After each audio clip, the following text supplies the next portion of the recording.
Nigerians shouldn't be living in IDP camps. Yeah. Well, meanwhile, in their own country. Meanwhile, in the wake of China's disapproval of Trump's threat of military action in Nigeria as part of, efforts to protect Christians from persecution, a 2023 report by British newspaper The Times alleged that Chinese nationals in Nigeria's mining sector are funding terrorist groups to secure access to the country's mineral reserves. The exclusive investigation, which has resurfaced online, suggests that through bribes and illegal transactions, Beijing could be indirectly funding terror in Nigeria. Well, according to research from SBM Intelligence, a Lagos-based analytical group, Chinese companies operating in conflict zones have been striking security deals with insurgents. The report revealed videos of militant leaders boasting that Chinese workers must pay them rent to operate in their territories, particularly in Zamfara and other northwestern states. Some Chinese nationals working informally as miners serve as runners for militant groups and control gold mining operations across remote areas. The report noted that Chinese contractors often smuggle minerals out illegally, with several arrests recorded, including 27 miners in Osun State in 2020 and a Chinese citizen jailed for 5 years in October for processing 25 tons of lithium-containing minerals. Well, this investigative report adds another complex international dimension to Nigeria's security crisis. The report highlights the menace of resource exploitation, raising questions about which foreign actors are truly destabilizing Nigeria and why. Senator Adams Oshiomhole also accused China of stealing Nigeria's resources and arming bandits and terrorist groups to protect their illegal mining sites. The former Edo State governor made the allegations in January this year. Let's take a look. Those involved in this illegal mining, they use choppers. They procure arms exactly the same way as our military were doing in the South. They give them arms. They use choppers to come and cut away the gold. And they take them out of this country and make billions of US dollars. And the federal government is not doing what it should be doing. I took this letter to the former president when I was national chairman of APC, and I said, call the general to give you more brief. In fact, what is happening, or what subsequently happened in that part of the country, was exactly what the general told me was going to happen. Because these guys have been weaponized by the illegal big men who deploy them, secure territories, and the weapon is meant to protect the Chinese and other foreigners who they actually employ to carry out the mining. And on occasion, they use the same weapon to carry out banditry, kidnapping, and all of the terrible things that are going on. Some retired military officers, army officers are involved in it.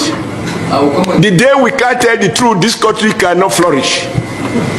We can't change our, when it affects our people, we are at our best. We talk strong. Some other people appear to be above the law. That is what is going on with solid mineral. It is not that we don't know where it is.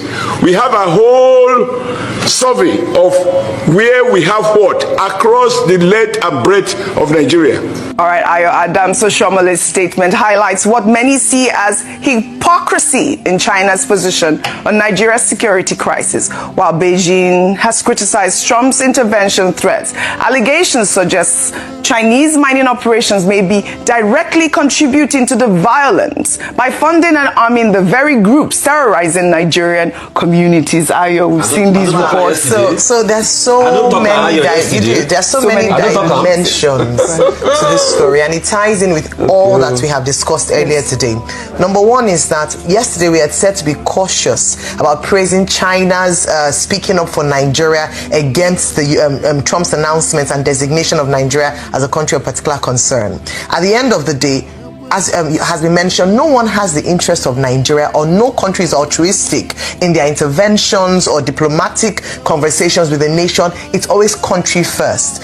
If if only Nigeria too, in playing in this table, can put country first. I say this because, OJ, it's not for a lack of intelligence or a lack of information, because we have had a number of people come out to make very significant claims like this, as the Senator Adams Oshiomhole had made on the floor of the Senate. Number one, we had a list released from Dubai around the financiers of banditry. We've had Nasir El Rufai, former governor of Kaduna State, give explosive interviews around the people who are funding or enabling banditry and territory. We've had a number of people, high-ranking people, come out to tell us who and who. But I said it and I continue to say it.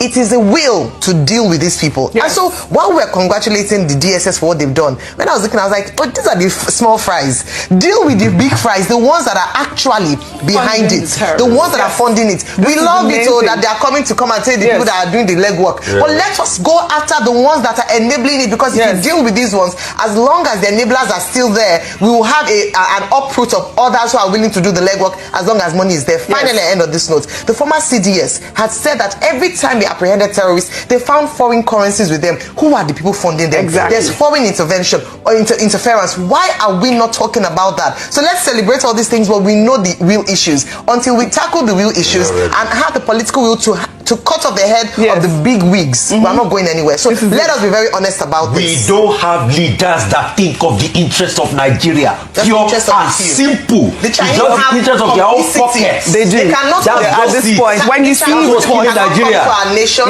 without complicity by people on ground. On ground. Who are the That's ones on ground? We don't have leaders that love our country. When you see reports like this is what it is. It's evident that these are the issues. But at the end of the day, we must tackle insecurity. We must tackle the people that are killing Nigerians. Before we take our mouth story, let me take this one. Meanwhile, former Niger Delta militant leader Asari Dokubo has issued a stark warning to Trump against any military intervention